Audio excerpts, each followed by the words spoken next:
Hello everyone, my name is Emblem and welcome back to another episode of Unguided Runescape 3. So like I mentioned last time, we're going to go ahead and jump right into the archaeology tutorial today, I think. Go ahead and get that started. I know the relics can be pretty useful, so we'll go ahead and get started with the simple ones and take it from there. Remember, if you enjoy what we do here, just leave a like, comment, and subscribe to the channel so you can see our journey through this wonderful world of Gillinor. First, let's head to the area near Varrock and get this tutorial started. And here we are. I've been here a few times. I remember the tutorial fairly well, so let's get through this pretty quick. Are you here to sign up with the Archaeology Guild? We've just recently received some serious funding, and we're in need of as much help as we can get. Maybe. Why would I want to become an archaeologist, though? You want the sales pitch, right? Need a reason to get down in the dirt with the rest of us working schmoes? Well, I'm sure one of those 4 core aspects of archaeology will at least get you to give it a shot. Wealth, power, fame, and stories. Wealth is the easy one. Not only will you find artifacts with their own inherent value, we also have a healthy trade going on between guild members. Any materials you excavate, you can sell to other archaeologists. Power comes in the form of any magical relics you discover in your career. I have no doubt an adventurous sort such as you could gain great value of increasing your power. Fame comes in the form of being the first to discover something of note or importance. There's more than one way to become a world-renowned archaeologist. It isn't all just about being the most experienced of us. And finally, the stories. As an archaeologist, you will uncover long-forgotten tales of people and places from the past, events lost to time, and rediscover things both mysterious and wonderful. Well, I'm sure at least one of those motivates me. Do I need any qualifications? Those can come later. I'm sure we can start you off on the basics and you can learn on the job. Great, so what are the basics? First off, you're going to need some tools. Tool belt. Those tools I just handed you will cover most of your needs, uncovering excavations and storing damaged artifacts mostly. However, we've been developing a new tool to do an actual excavation, strong enough to take out materials quickly, but delicate, for when you need to be careful around an artifact. Take this bronze mattock. Add it to the tool belt. Now, an excavation is one of the 2 main aspects of archaeology. You'll find a number of excavation hotspots across the various dig sites. Excavation hotspots have many names, but the first step is always to uncover them, like the sinister soil over there. Your main goal will be to slowly dig up an artifact from them, but while doing so you will obtain a number of other useful funds. We'll discuss the value of these as we go. To start with, you will need to uncover each new excavation hotspot that you find. Try it on the pile of sinister soil just north of me here.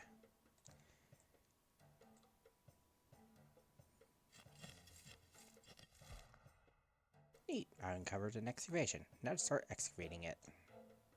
So I have actually done quite a bit of archaeology. As I mentioned before, I got to level 99 on my main account, since it was released at the time, and did quite a few of the mysteries. I don't think I got it to 120 though. I think I got a little bit above 99 and stopped for a while. I remember doing some of the stuff in Anachronia, which is, I know, a really high level. So I want to say I got like 104 or somewhere around there, but I can't say for certain. When it comes to the RuneScape 3 exclusive skills, it is quite an enjoyable one. It's not as useful as Invention per se, but the relics do have some decent benefits, especially when you get the higher leveled ones. It's just actually getting to them that can be quite a pain. Also, the requirements for advancing to each research stage, they're quite aggressive. I think you have to discover and restore like 1,000 artifacts for the Grandmaster, and that's going to take a while.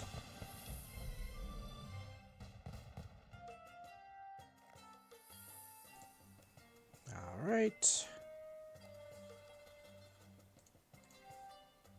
Am I just doing it? Oh. Oh, talk to them. Upon inspection, looks like I will need some more materials before I can restore the artifact, though. Well, one way to find more materials is screen any soil you found while excavating. Gives me more soil. Head over to the screening station and screen that soil. Easy enough.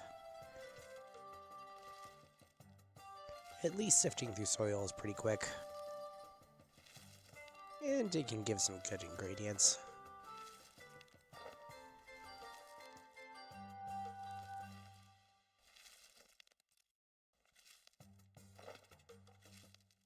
Right, that should be enough screening. What did you find? Screening is a good way to make any materials you might have missed. Or to find any materials you might have missed. Among other things, the screening station will help you separate the soil from any useful items still hidden within it.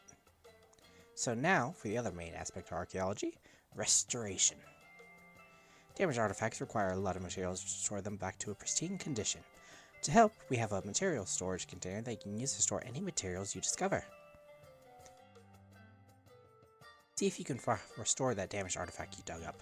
First, check out the material storage container, then make use of the nearby archaeologist's workbench to restore that damaged artifact. Hooray for less bank clutter. I mean, the artifacts are more than enough. Deposit all those. Then we restore.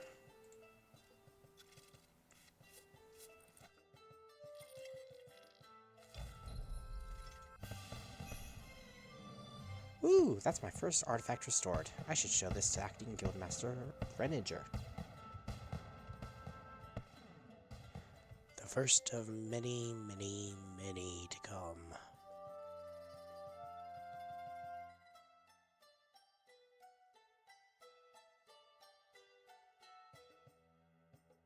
Congratulations! You restored your first artifact. There are collectors out in the world who would love to get their hands on these artifacts. Felicia is a collector who can be found out front of the main building.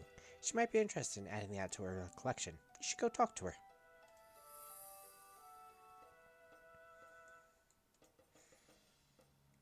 Yeah, one thing that will be difficult though is the mysteries. Because I did do quite a few, but some of them are quite complex. Wait, is that a Centurion's dress sword? I'd love that for my collection. I'll trade you something valuable for it. Give it to her. Felucia hands you a relic in return for completing her collection. Thanks for helping me with my collection. There are many collectors in the world who are interested in artifacts. You can see a list of those who we're aware of on the notice board here. The museum is also interested in art discoveries and will reward you for your contribution. I'd best report back. Looks like we're getting close to the end of this tutorial. Already got the level 5. Now I just gotta activate the relic. Felicia handed me the relic in return for the artifact it gave her. Feels like it's drawing me towards the monolith. Really? Now that is unusual. We've been researching that mysterious monolith ever since Guildmaster Tony's disappearance. He was messing with it when he disappeared. Everyone has been too wary to get close to it, though. But if that relic is pulling you towards it... Which see if your connection with the mysterious monolith is any different. Be careful, though. And the whole reason I'm doing this tutorial...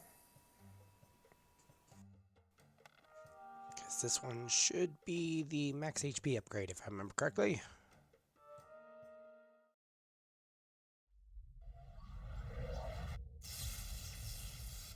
So much power!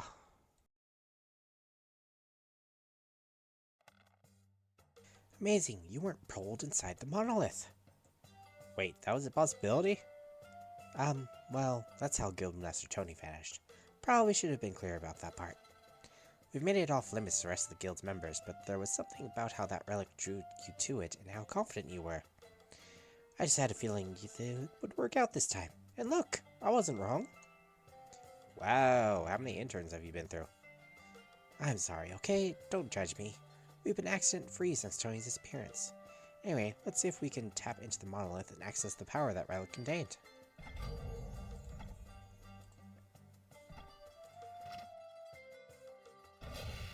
You managed to access the power that relic contained. I'm impressed, Emblem. Here I was thinking I was recruiting just another intern today. I was expecting you to go one better than our very own guildmaster. I've only assumed the position of acting guildmaster because I believe Tony can and will return to us. That said, I feel you have the potential to climb up her ranks very quickly. You have a natural affinity with this stuff. Speaking of which, come and meet me in the main campus building just west of here to claim your first qualification. We need to get you working at a dig site pronto. Huzzah! Now I am slightly slower to die. If only I had 500 HP extra when I went against those wolves. Yeah, who am I kidding? Still probably would have died. I believe you have the potential to become a world-renowned archaeologist, Emblem. You're a natural. But more than that, you have a connection with that monolith out there. Something nobody else has. I bet there are many powerful relics you could sacrifice to it. Feel free to make use of the Guildmaster's office upstairs. We're all making use of it for now until Tony returns. Before you go, let me give you a quick tour of what's on offer here in the office. This table contains a map of all archaeological dig sites. You may use it as a method of fast travel. Matty Ox sells all of your basic Maddox to get you well on your way on your journey. When you get new qualifications, there will be more available for you to purchase from Ezreal's shop. You'll need to get your hand on a bunch of chronotes, should you wish to purchase anything around here, though.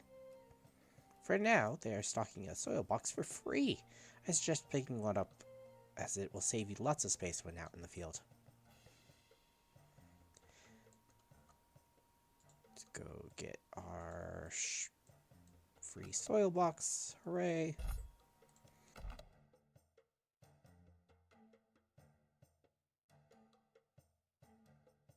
Excellent. You can upgrade your soil box capacity as you advance through qualifications. Now you have nearly everything you need to get out there and start excavating. The final thing is to give you this journal. Yay! All archaeologists should have a journal to make notes on their travels, but it also has some other handy features. Checking on your overall progress, what's in your material storage container, and getting you back to the guild quickly are just a couple things it can do. Feel free to stick it in your pocket once you're out and about. You never know when it might come in handy.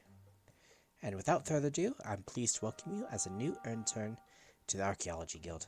Please accept the Certificate of Qualification. Hooray!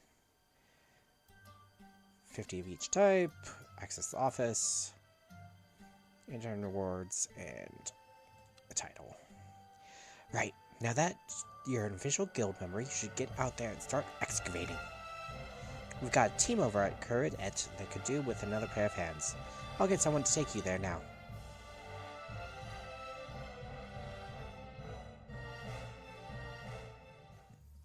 Hi, Emblem. I'm over here. Hello, old friend. Welcome to the KHEmblem dig site. We need your help, Emblem, to explore this fort to help answer some of Gildor's oldest mysteries. Let me give you a quick tour of what we have around here. If you find any artifacts, feel free to use the workbench to fix them up. The material storage is free for you to use as well. We found this area to be rich in samite silk. There's no artifacts as far as we can tell, but it is rich in material. Artifacts do seem to be abundant out here, though. You should be able to find plenty. We need to break down this debris to gain access to the fort entrance, then a key can be used to get inside. But first, you should read Tony's notes. The Zerosian Empire's very existence was once the greatest of archaeological mysteries for us to uncover, and we achieved that here at Sentiston. And although the Empire was supposedly sprawling, it was so utterly destroyed that finding a near-intact fort buried beneath the sands is cause for celebration. The monolith has a strong connection with something buried deep beneath this fort, however. Was the monolith itself Zerosian? No, surely not. It's beyond ancient. There is only one way to find out what the connection is. We must dig deep at Caridet and discover what lies beneath. And with that, we've completed the tutorial for archaeology. Hooray! That was nice and short, but I hope you guys enjoyed, and I will see you all next time.